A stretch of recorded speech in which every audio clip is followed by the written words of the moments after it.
and see what everyone's talking about.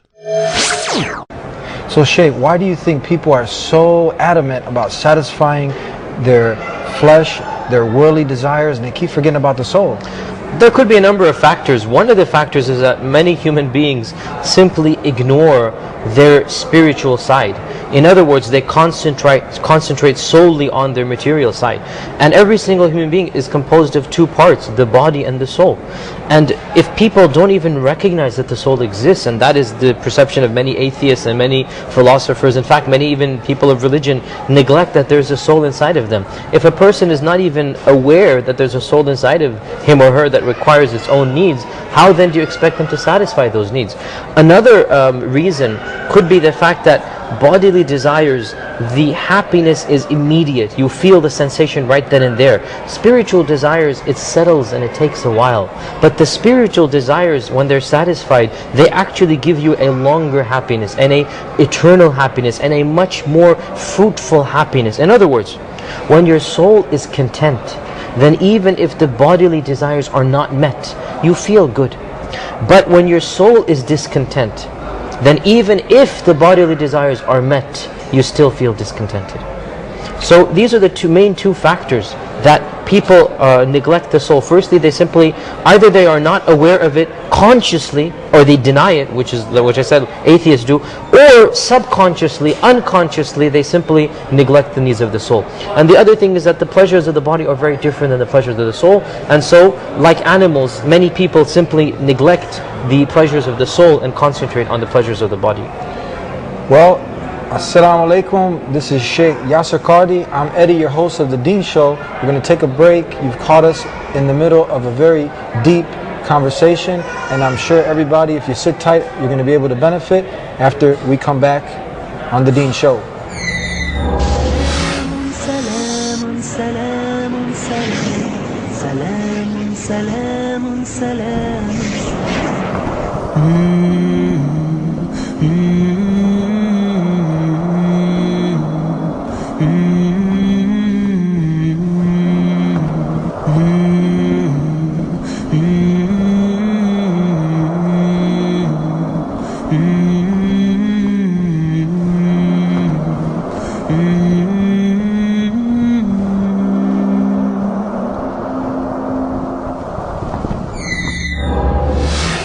Assalamu alaikum and welcome back to The Deen Show.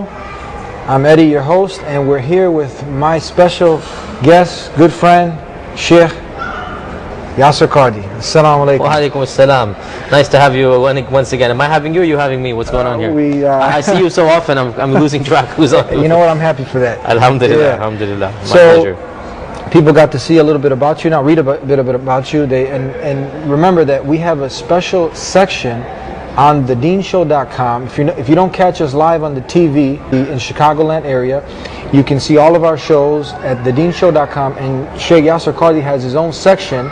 So if you like this topic we cover, we have many more. You can go to our website and click on Yasir Qadhi and you see all the shows pop up. But today we're talking about peace.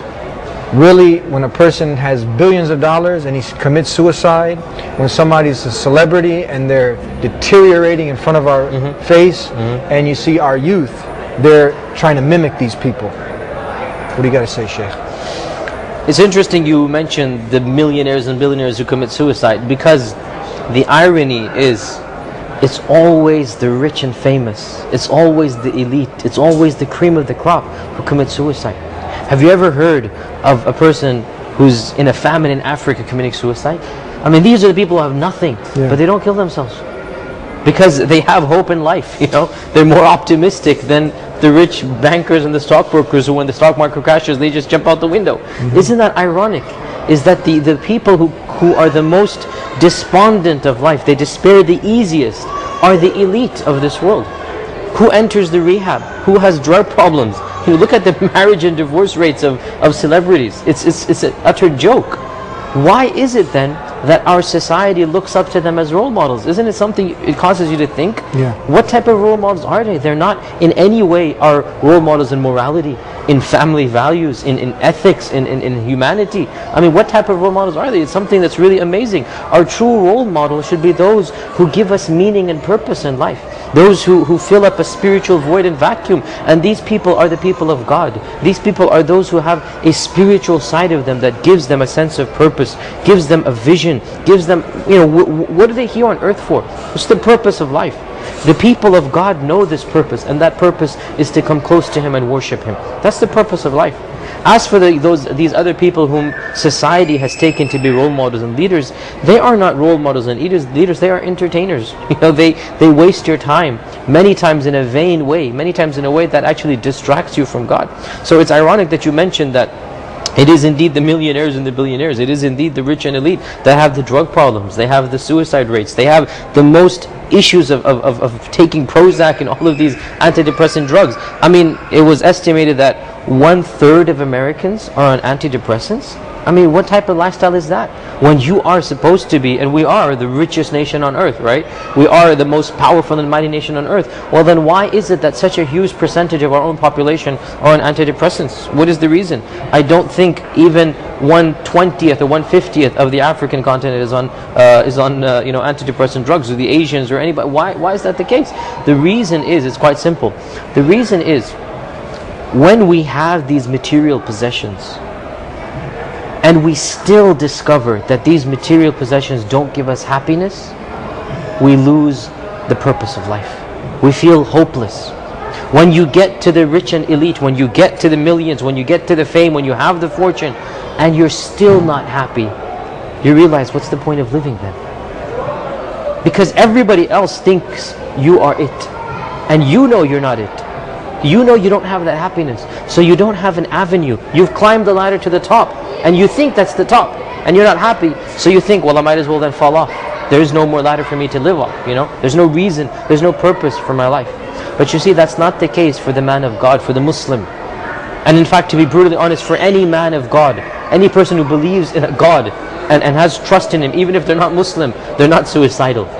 They have a purpose in life, because the belief in God gives you that strength. It gives you that stamina. It makes you appreciate life, and it tells you there's a higher purpose to life. So for the Muslim, the higher purpose is the life of the hereafter. The higher purpose is to come closer to Allah subhanahu wa ta'ala. Whatever we have of this world, this is temporary. If we have it, we are thankful. If we don't have it, we have something better to look forward to. So the optimism that comes about through belief, the joy of living that comes about through faith in Allah, it is something that cannot be substituted, cannot be purchased with material gains. It has to come about through spirituality. And that is the whole beauty of our religion, that it takes care of the body and the soul, but it emphasizes the soul more than it does the body. Okay, the guys